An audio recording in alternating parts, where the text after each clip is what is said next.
Students, अब हम बात करते हैं सेक्शन 5 के बारे में, जो है इंसिडेंस ऑफ टैक्स। सेक्शन 5 हमें ये बोलता है कि एक पर्सन अगर इंडिया में रेसिडेंट बनता है या फिर नॉन रेसिडेंट बनता है, उसके बाद उसके कौन कौन से इनकम इंडिया में टैक्सेबल होगा एंड कौन कौन से इनकम इंडिया में एग्जेम्प्टेड होगा।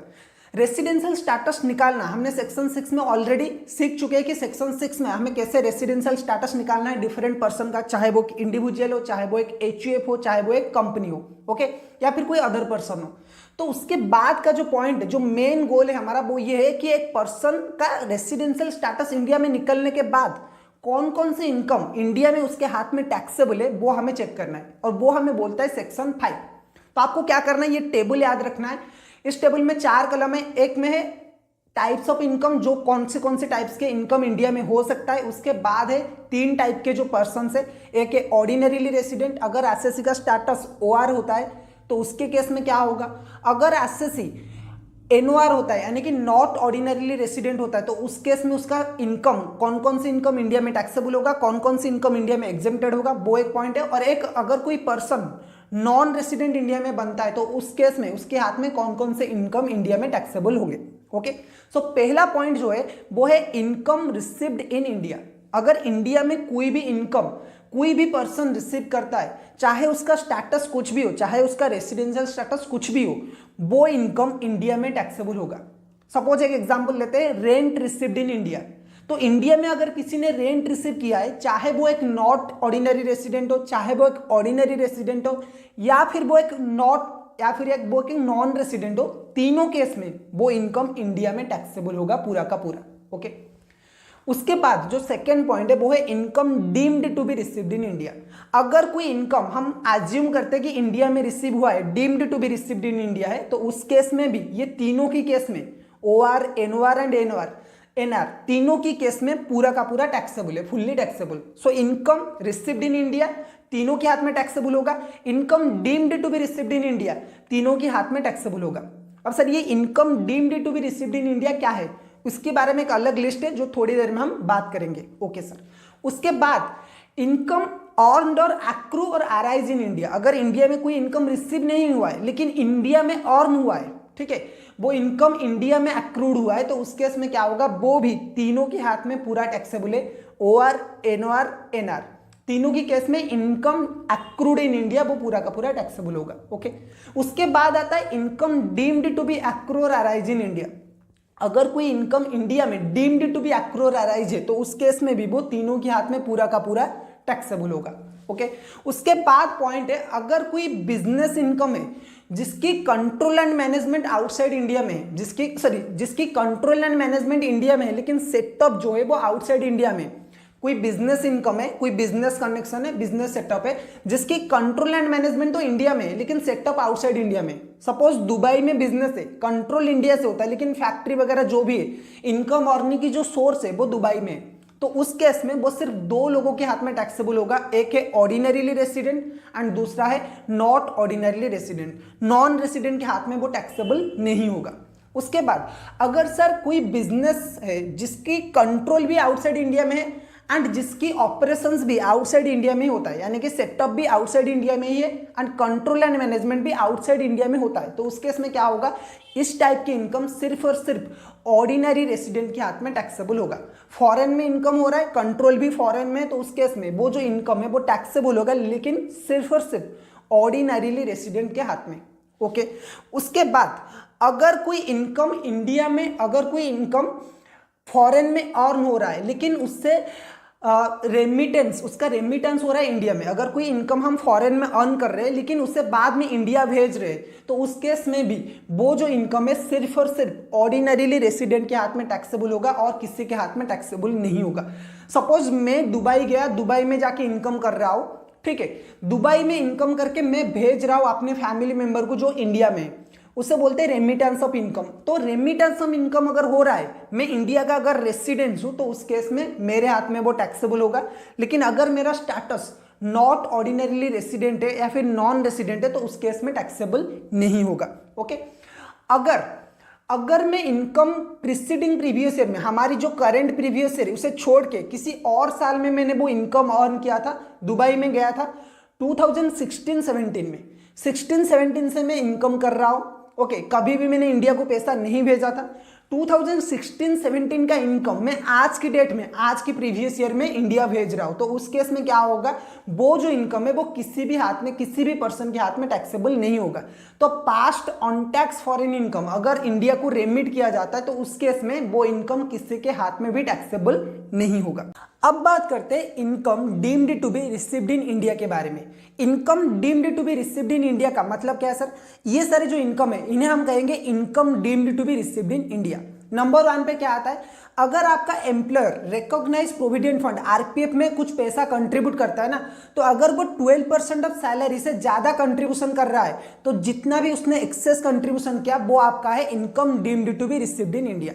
उसके बाद अगर जो आपका इंटरेस्ट मिल रहा है ऑन एम्प्लॉयर्स कंट्रीब्यूशन वो अगर 9.5% ऑफ सैलरी से ज्यादा है तो उस केस में भी जो भी एक्सेस अमाउंट है वो क्या हो जाएगा, आपका income deemed to be received in India. उसके बाद अगर जो ट्रांसफर बैलेंस है, सपोज पहले यूआरपीएफ था किसी का और वो बाद में आरपीएफ में रिकॉग्नाइज प्रोविडेंट फंड में ट्रांसफर हो गया, तो जो भी ट्रांसफर बैलेंस है वो आपका क्या है, income deemed to be received in India.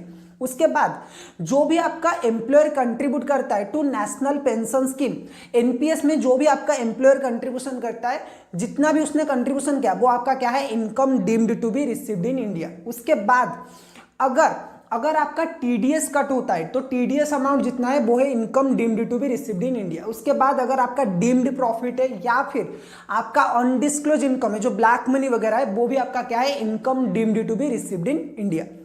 उसके बाद सर और एक पॉइंट है जो था income deemed to be accrue और अराइज इन इंडिया। तो income deemed to be accrue और अराइज इन इंडिया हम कब बोलेंगे? उसका पहला पॉइंट है any income from business connection in India. अगर कोई नॉन रेसिडेंट है उसका इंडिया में बिजनेस कनेक्शन है तो उस केस में क्या होगा, जितना भी वो इनकम इंडिया में कर रहा है वो सब कुछ क्या हो जाएगा, इंडिया में टैक्सेबल हो जाएगा एंड ट्रीट किया जाएगा as income deemed to be accrue और अराइज इन इंडिया। सर कब हम बोलेंगे कि एक पर्सन का इंडिया में बिजनेस कनेक्शन है? अगर एक नॉन रेसिडेंट एक रेसिडेंट के थ्रू ये सारे काम करवा रहा है ना तो इंडिया में उसका बिजनेस कनेक्शन है। नंबर 1, अगर एक नॉन रेसिडेंट एक रेसिडेंट को अपॉइंट कर रहा है एंड उसके पास पूरा अथॉरिटी है, उस रेसिडेंट के पास पूरा अथॉरिटी है नॉन रेसिडेंट के नाम पे कॉन्ट्रैक्ट वगैरह साइन करने का, कॉन्ट्रैक्ट वगैरह कंक्लूड करने का and business decision, major business decision लेने का, तो उस केस में उस नॉन रेसिडेंट का इंडिया में बिजनेस कनेक्शन है। उसके बाद अगर उसका contract signing and contract conclusion का कोई भी पावर नहीं है, लेकिन वो जो रेसिडेंट है ना वो नॉन रेसिडेंट के बिहाफ पे इंडिया में स्टॉक्स मेंटेन करता है एंड कस्टमर को डिलीवर करता है, तो उस केस में भी उसका इंडिया में बिजनेस कनेक्शन है। उसके बाद अगर वो स्टॉक भी मेंटेन नहीं कर रहा है लेकिन इंडिया में जो कस्टमर से ऑर्डर ले रहा है एंड नॉन रेसिडेंट को दे रहा है, तो उस केस में भी उसका इंडिया में बिजनेस कनेक्शन है। ओके, तो अगर ये सारे पॉइंट सेटिस्फाई करता है तो कोई भी नॉन रेसिडेंट का इंडिया में बिजनेस कनेक्शन है। लेकिन इस बिजनेस कनेक्शन में कुछ एक्सेप्शंस है। ये जो बिजनेसेस है इनकी जो कनेक्शन है वो इंडिया में बिजनेस कनेक्शन ट्रीट नहीं किया जाएगा। नंबर 1, अगर नॉन रेसिडेंट कोई भी एक्टिविटी करता है थ्रू ए ब्रोकर, अगर ब्रोकर के थ्रू आप कोई भी बिजनेस इंडिया में कर रहे हो तो उस केस में आपका इंडिया में बिजनेस कनेक्शन नहीं है। उसके बाद अगर आप कोई भी परचेज करते हो इंडिया से, सेल वगैरह नहीं कर रहे हो लेकिन आपका ओनली काम है इंडिया से परचेज करना गुड्स, तो भी आपका इंडिया में बिजनेस कनेक्शन नहीं है। उसके बाद अगर आप न्यूज एजेंसी हो and news and views India से कलेक्ट करते हो तो उस केस में भी आपका इंडिया में बिजनेस कनेक्शन एज्यूम नहीं किया जाएगा। अगर आप इंडिया में डायमंड माइनिंग करते हो ना, माइनिंग ऑफ डायमंड, उसमें एंगेज हो, उस बिजनेस में एंगेज हो, तो उस केस में भी इंडिया में आपका बिजनेस कनेक्शन नहीं है। उसके बाद अगर आप इंडिया में सिनेमेटोग्राफी, फिल्म शूटिंग वगैरह करते हो तो उस केस में भी आपका इंडिया में बिजनेस नहीं है। तो इन पांचों को छोड़ के बाकी अगर जो भी कोई नॉन रेसिडेंट अपना एजेंट के थ्रू इंडिया में बिजनेस कनेक्शन करता है तो उसका जो भी इनकम आएगा वो इंडिया में टैक्सेबल हो जाएगा। Right sir, okay. अब बात करते हैं अगर कोई फॉरेन सर्विस में इंडिया में एंगेज है, अगर कोई इंडियन सिटीजन इंडिया गवर्नमेंट के लिए फॉरेन में जाके काम करता है, जो आईएफएस होते हैं ना, इंडियन फॉरेन सर्विस या फिर फॉरेन एम्बेसडर्स, जो कि है तो इंडिया के सिटीजन और सेंट्रल गवर्नमेंट के जॉब करते हैं वो लोग, लेकिन वो आउटसाइड इंडिया में हमेशा रहते हैं, तो उनका जो भी इनकम है, उनका जो भी इनकम इंडिया गवर्नमेंट पे करता है वो भी क्या है, income deemed to be accrue और अराइज इन इंडिया है। जो भी हमारी फॉरेन सर्विस वाले इंडियन फॉरेन सर्विस में जो काम करते हैं या फिर जो फॉरेन एम्बेसडर से हमारे देश को जो बाहर जाके रिप्रेजेंट करते हैं, उनका जो भी सैलरी है वो सेंट्रल गवर्नमेंट पे करता है, तो वो जो सैलरी पे करता है वो इंडिया का इनकम है। ओके, उसके बाद अगर इंडिया में आप कुछ भी सैलरी अर्न करते हो लेकिन उसे आउटसाइड इंडिया में जाके रिसीव करते हो, सपोज किसी ने यहाँ पे जॉब किया है, उसकी सैलरी वगैरह यहाँ पे मिल रहा है, या फिर उसकी जो पीएफ बैलेंस है वो यहाँ पे उसने काम किया है लेकिन उसका पेंशन वगैरह आउटसाइड इंडिया में रिसीव कर रहा है, तो वो भी इंडिया का इनकम है। ओके,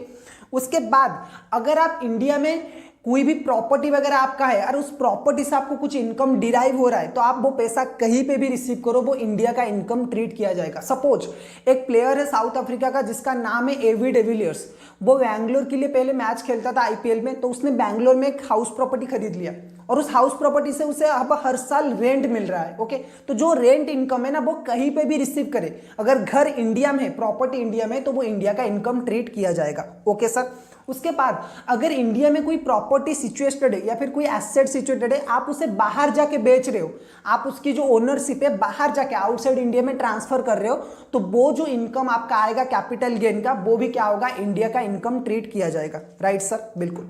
उसके बाद अगर आपने रॉयल्टी के लिए या फिर इंटरेस्ट के लिए या फिर टेक्निकल सर्विस के लिए किसी को पे किया है, तो वो भी आपका क्या होगा, Indian deemed to be accrue or arise India में आएगा।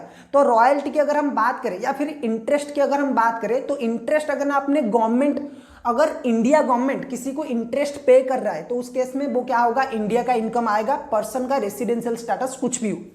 अगर कोई रेसिडेंट किसी को इंटरेस्ट पे कर रहा है, अगर कोई रेसिडेंट है किसी को इंटरेस्ट वगैरह पे कर रहा है, तो उस केस में क्या होगा, अगर वो रेसिडेंट पैसा बोरो किया था फॉर टू पर्पस, पहले इंडिया में बिजनेस करने के लिए वो पैसा बोरो किया गया था, या फिर इंडिया में कोई सोर्स ऑफ इनकम जनरेट करने के लिए वो पैसा बोरो किया गया था, तो उस केस में क्या होगा, वो जो इंटरेस्ट वो रेसिडेंट पे कर रहा है, जिसको भी पे कर रहा है, वो क्या होगा, इंडिया का इनकम हो जाएगा। बिल्कुल सर। अगर कोई नॉन रेसिडेंट किसी को इंटरेस्ट पे कर रहा है एंड जो इंटरेस्ट पे कर रहा है, जिस लोन अमाउंट के ऊपर वो इंटरेस्ट पे कर रहा है, वो जो पैसा है वो इंडिया में यूज किया गया है फॉर बिजनेस पर्पज, तो वो भी इंडिया का इनकम है। Suppose mister Sam mister Peter से लोन लेता है $2 लाख का। Okay, mister Sam mister Peter से लोन लेता है $2 लाख का, जो कि दोनों के दोनों यूएस के लोग हैं। ओके, और बाद में मिस्टर सैम जो है वो आके इंडिया में बिजनेस कर रहा है, तो जो भी इंटरेस्ट वो मिस्टर पीटर को पे करेगा वो इंडिया का इनकम ट्रीट किया जाएगा। सेम हुई थी जो रॉयल्टी है, रॉयल्टी अगर इंडिया गवर्नमेंट किसी को पे कर रहा है तो वो इंडिया का इनकम है। अगर कोई रेसिडेंट पे कर रहा है और वो रॉयल्टी वो इंडिया की बिजनेस के लिए यूज कर रहा है, तो उस केस में क्या होगा, वो भी इंडिया का इनकम है। अगर कोई नॉन रेसिडेंट है, वो किसी अदर पर्सन को रॉयल्टी पे कर रहा है लेकिन वो रॉयल्टी का यूज इंडिया की बिजनेस में हो रहा है, तो वो भी इंडिया का इनकम है। And same with technical service, अगर टेक्निकल सर्विस के लिए इंडिया गवर्नमेंट किसी को पे कर रहा है तो वो इंडिया का इनकम है। अगर रेसिडेंट वो टेक्निकल सर्विस इंडिया में यूज कर रहा है बिजनेस पर्पज के लिए एंड उसके बाद वो किसी को पे कर रहा है उस टेक्निकल सर्विस के लिए, तो वो भी इंडिया का इनकम माना जाएगा।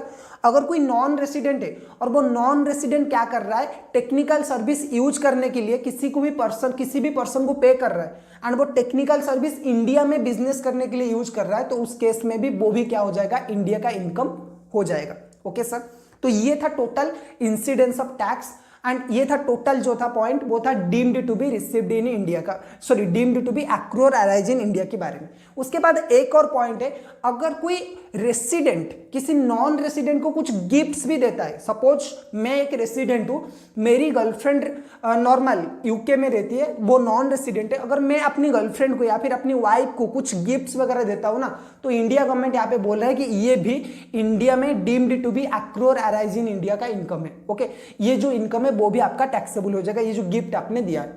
ठीक है, तो एक बार अगर हम deemed to be income deemed to be accrue or arise को दोबारा रिवाइज करें तो वो क्या है, number 1 income from business connection in India, अगर आपका इंडिया में बिजनेस कनेक्शन है तो वो इनकम होगा deemed to be accrue or arise in India.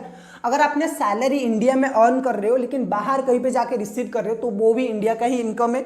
उसके बाद जो भी सेंट्रल गवर्नमेंट के एम्प्लॉइज है जो फॉरेन में इंडिया को रिप्रेजेंट कर रहे हैं, उन्हें जो भी सैलरी या फिर इनकम मिल रहा है वो भी इंडिया का इनकम है।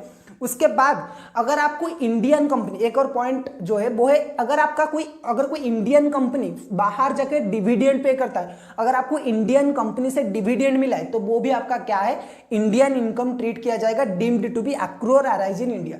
Suppose Tata company Indian company है, वो यूके में डिविडेंड वगैरह पे करता है, तो जो भी डिविडेंड उसने पे किया वो इंडिया का इनकम है।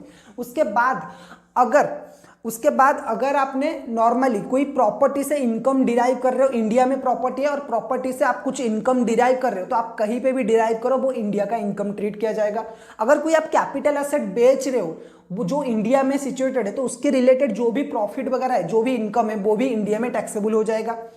अगर आपने बिजनेस, अगर रॉयल्टी वगैरह आप किसी को पे कर रहे हो, तो इंडिया गवर्नमेंट अगर रॉयल्टी पे कर रहा है तो वो इंडिया का इनकम है। या फिर अगर कोई रेसिडेंट या फिर नॉन रेसिडेंट रॉयल्टी के लिए कुछ भी पे कर रहा है इंडिया में बिजनेस करने के लिए, तो वो भी अमाउंट इंडिया में टैक्सेबल है। उसके बाद अगर आपने इंटरेस्ट पे कर रहे हो, इंडिया गवर्नमेंट किसी को इंटरेस्ट पे कर रहा है, तो वो इंडिया का इनकम है। या फिर कोई भी पर्सन इंडिया में बिजनेस करने के लिए लोन लेके इंटरेस्ट पे कर रहा है, तो वो भी इंडिया का इनकम माना जाएगा। जो इंटरेस्ट वाला पार्ट है वो इंडिया का इनकम है। अगर टेक्निकल सर्विसेज की हम बात करें तो इंडिया गवर्नमेंट अगर टेक्निकल सर्विस के लिए कुछ पे कर रहा है तो वो इंडिया का इनकम है। या फिर अगर कोई पर्सन नॉर्मली रेसिडेंट या फिर नॉन रेसिडेंट इंडिया में बिजनेस करने के लिए टेक्निकल सर्विसेज कुछ पे कर रहा है, तो वो भी क्या होगा, इंडिया का इनकम ट्रीट किया जाएगा। या फिर अगर कोई रेसिडेंट किसी नॉन रेसिडेंट को कुछ गिफ्ट्स देता है, तो उस केस में भी वो जो गिफ्ट्स है वो भी क्या होगा, इंडिया का इनकम ट्रीट किया जाएगा।